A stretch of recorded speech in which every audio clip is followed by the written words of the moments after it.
Why so many people are leaving Canada? For years, Canada was seen as one of the best countries in the world to live in, a place people dreamed about moving to. Free healthcare, safety, stability, good jobs, opportunity. People around the world viewed Canada as peaceful, welcoming, and full of hope. But lately, something has changed. Across TikTok, YouTube, Reddit, and social media, more and more people are venting about their frustrations living in Canada. And it's not just immigrants, it's also Canadians born and raised there. Young people, families, students, skilled workers. Some are saying they can no longer afford to survive. Others say they feel stuck. And many are now making a shocking decision. They're leaving Canada entirely. So, what exactly happened? Why are so many people suddenly talking about leaving one of the world's most respected countries? Today, we're going to break it all down. And after watching dozens of TikToks, reading comments, articles, and discussions online, one thing becomes very clear. This issue is much bigger than politics. It's about affordability, quality of life, mental stress, and the growing feeling that the Canadian dream is slipping away. So sick of this shit. I have no quality of life. I somehow allow people to convince me that, a good life and a successful life is owning a home, owning a car, having this career and, taking a student loan to, advance that career, only to find out that when you do all of these things, you become a slave. You acquire all these material things that the bank owns, and all you do is live with the debt of trying to pay for it. And when you realize you have no quality of life, this is May. It is so freaking cold outside, and you can't get to enjoy your life. So even the things that you're buying to say, yeah, I've accomplished these things, you're not getting a chance to enjoy because you're living people's workplace.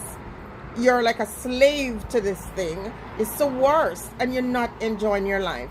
And you're surrounded by all these bills and more bills, and you realize that somebody tricked you into thinking that borrowing money from the bank to buy a house and borrowing money to buy a car and all these things only make you stuck in the matrix. I'm annoyed. I am so sick of it. And at the end of the day, you get sick and you're not living any quality of life. Now, if you want to leave from wherever you are in the world to come and experience this, I'm not going to tell you to stop. I'm just sick of it. I'm sick of living in Canada. I'm sick of feeling like, I need to be released from this bondage. And I'm not alone. And it has nothing to do with color or creed. It has a lot of people are living here in Canada and they feel like a slave. They're not enjoying their life. They're miserable. And some people can't even escape because guess what? Financially, they're not able to get out of their situation. And when they tell you, purchasing a home, one of the biggest, achievement in life, you find out that, listen, all it does is keep you in bondage. I'm so sick of it.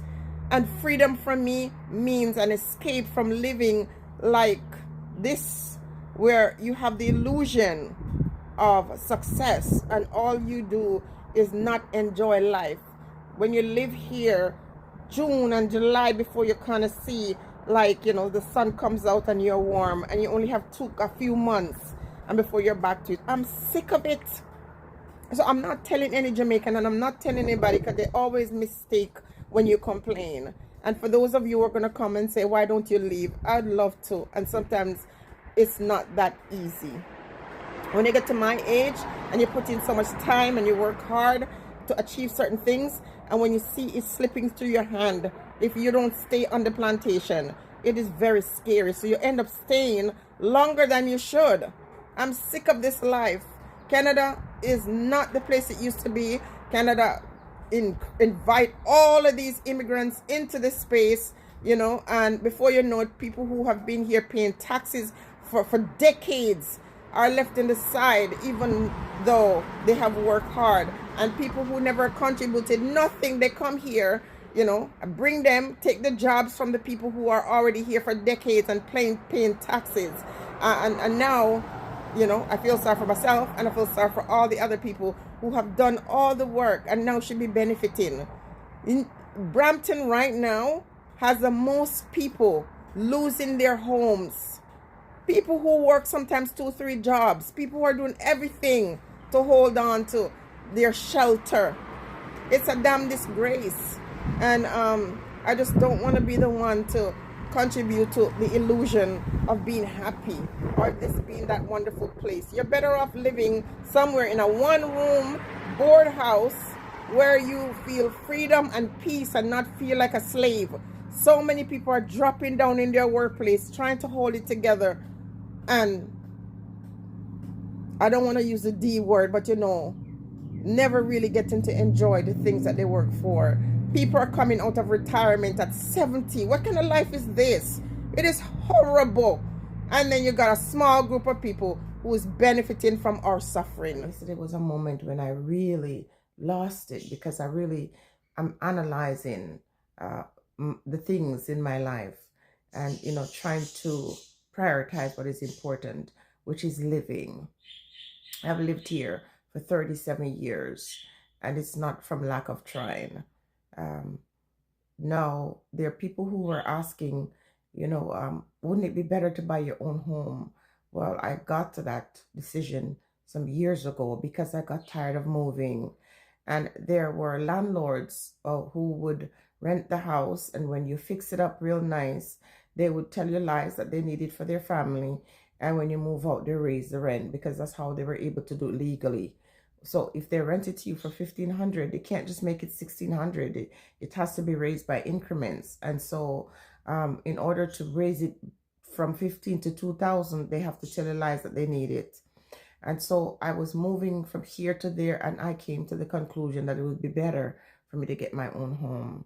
And while I'm not sorry that, I have a place to live, I'm sorry that I'm in debt to the point where, you can't live. When you have no life outside of just trying to keep shelter over your head in this country, then after a while you get so tired. And that's what that was yesterday, feeling tired. And then it starts to make you say, what is life if it's all about just working, not being able to live? As I'm preparing my income tax, these are bills, this is water.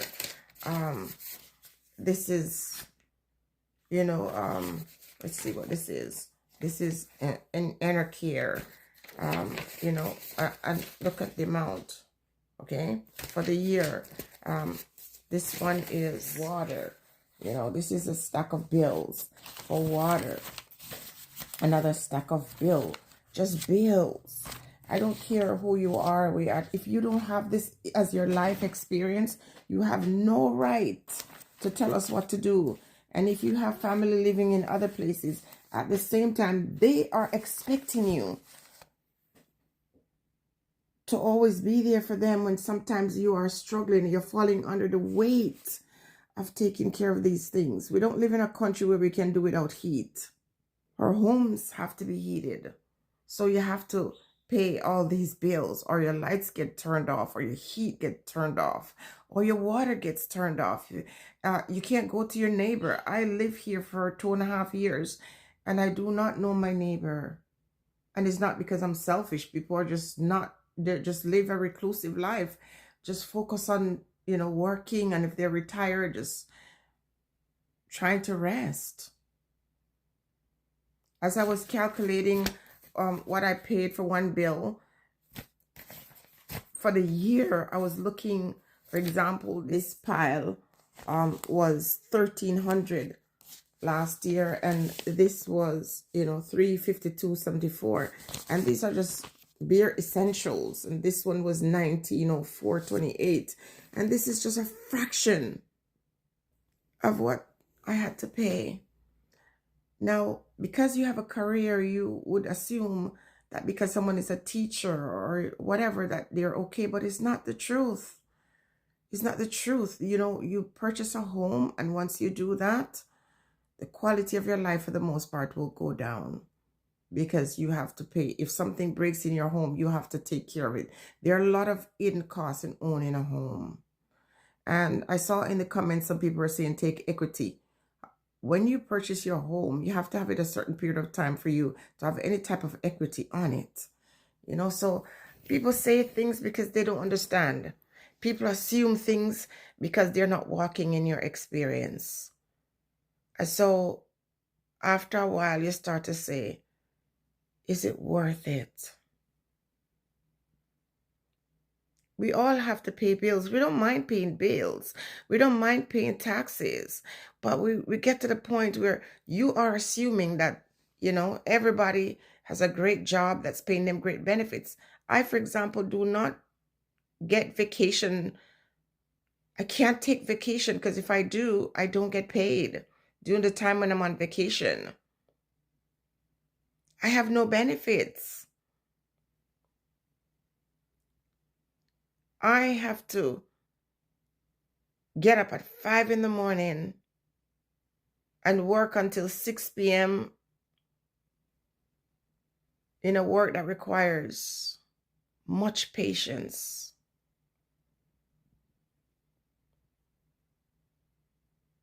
And at the end of the week, I cannot go grocery, especially if the mortgage is due. And for some people, rent is due. You can't afford anything in the supermarket anymore.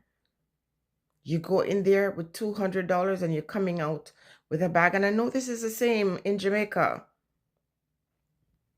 But because you have it hard there, doesn't mean that someone else don't have the right to speak because they live in foreign.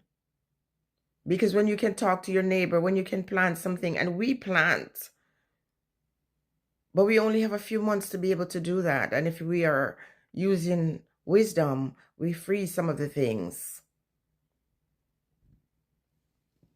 So when people are talking, unless you walk a mile in their shoes, you will never understand it. And what do? You have to just keep going.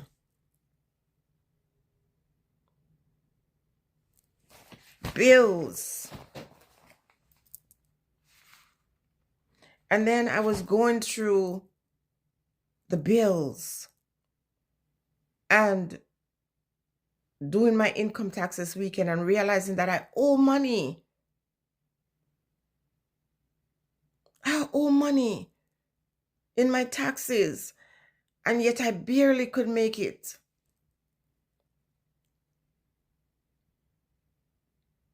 Because on paper, it looked like I made money. But what did I take home?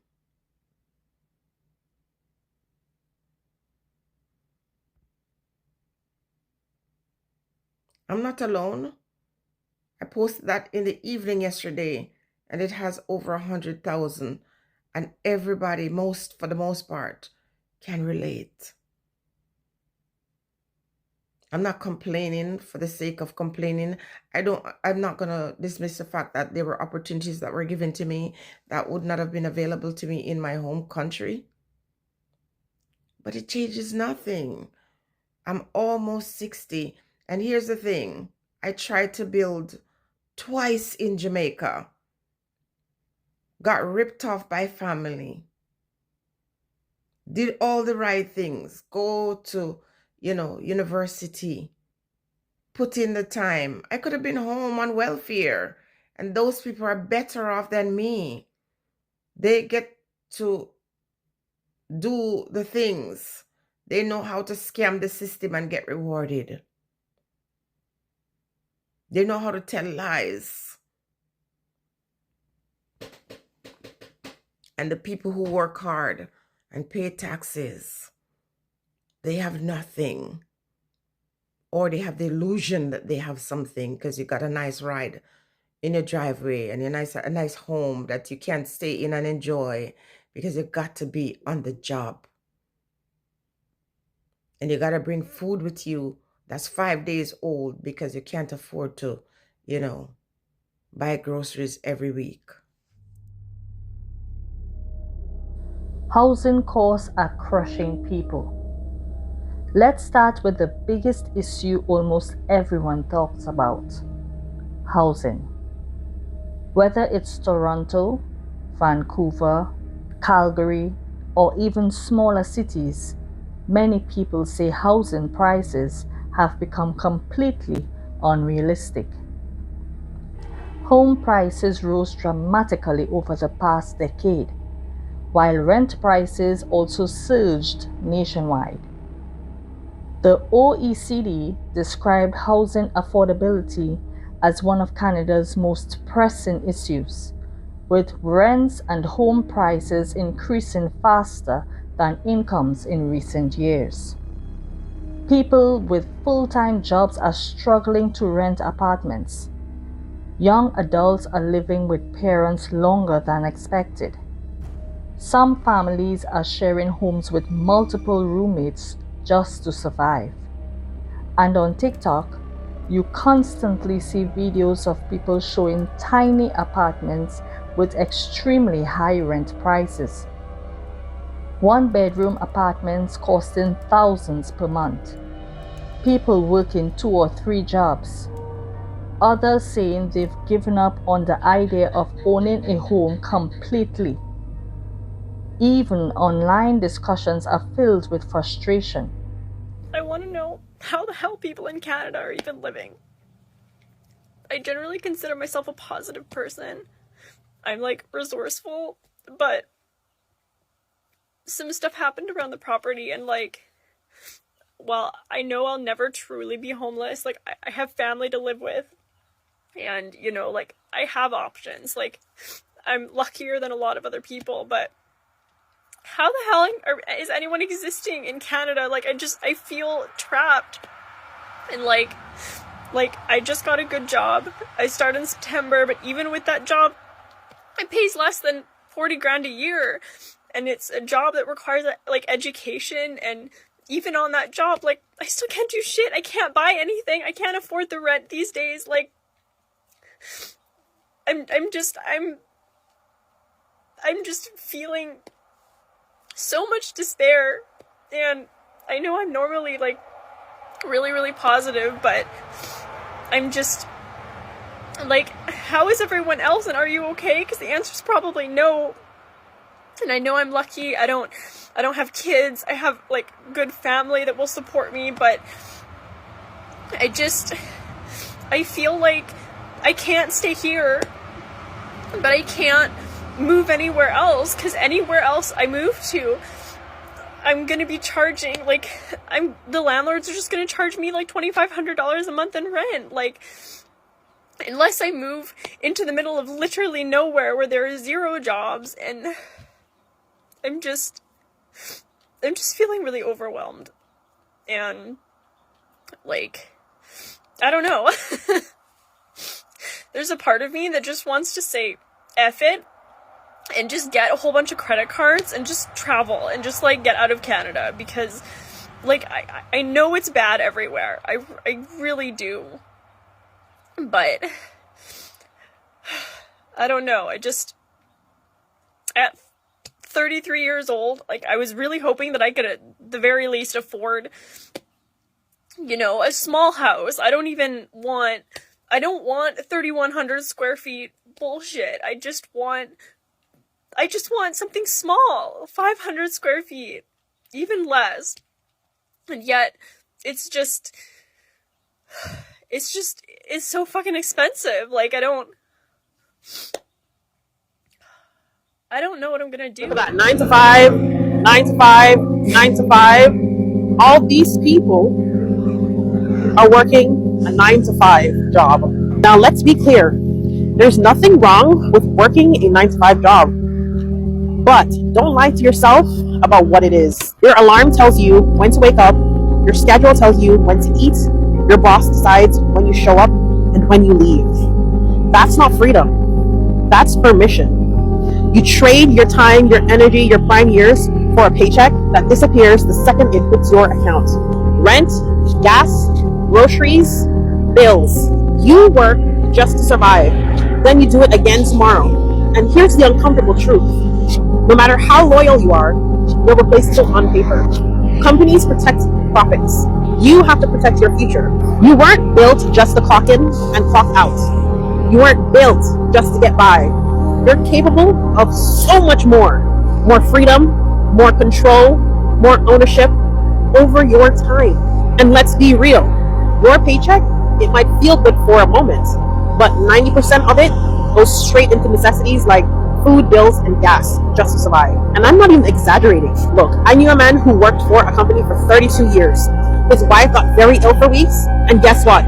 They fired him because his focus was no longer entirely on his job. That goes to show you, your boss doesn't give a fuck about you, so escape. Canada has completely gone to shit. I left Canada and it had nothing to do with the weather. It had everything to do with opportunity, and it's just going in a downhill direction. I grew up believing Canada was the place where if you worked hard, got educated, and stayed disciplined and did your part, you'd eventually build a good life. I'm not talking about being rich and having millions of dollars, but a good life, right? Like, our parents didn't have millions, but they were able to afford a house, raise their kids with one job and one person staying at home. But as I entered the professional world in the US, I started noticing that Canada is not the land of opportunity, whereas the US still is. The salaries didn't match the reality of living in Canada anymore. Okay, companies want insane qualifications.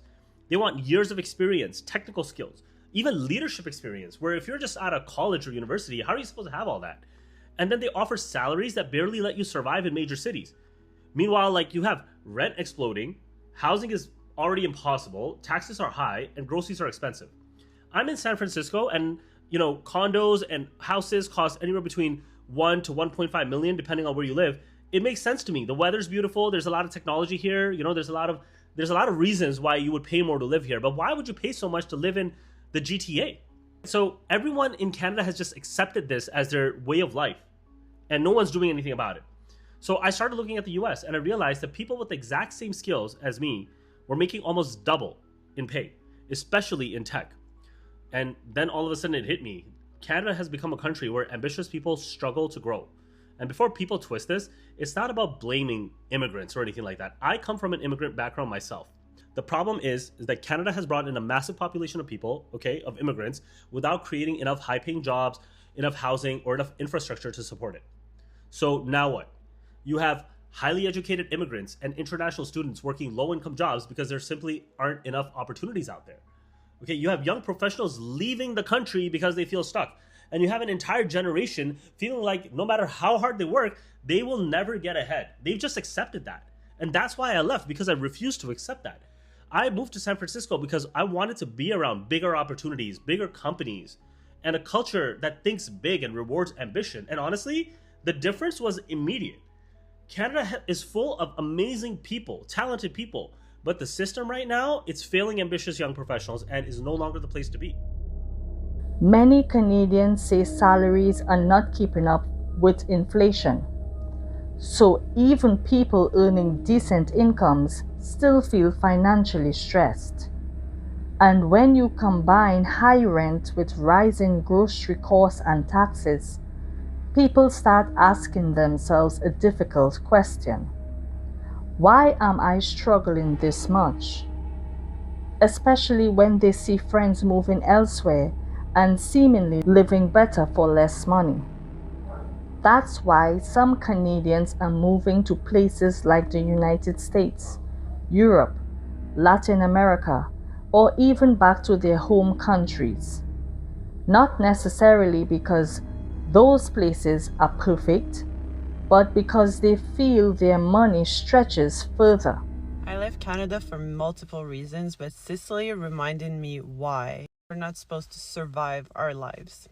We're not supposed to be working 60 hours a week to afford a house. We're not supposed to have such a big land and so many people and have a big part of the population who can't afford a nice life. We're not supposed to be in a rush all the time.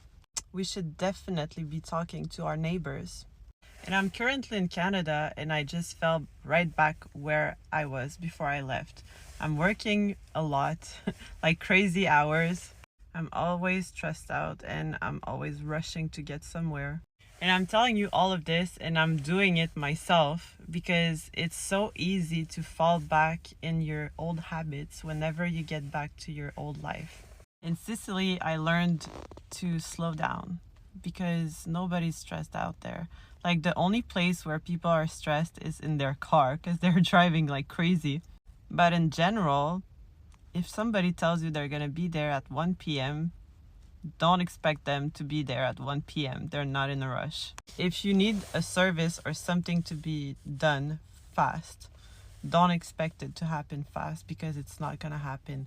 People are going to tell you, yeah, maybe this day in the afternoon, and don't even try to have a specific hour because it's just not going to happen.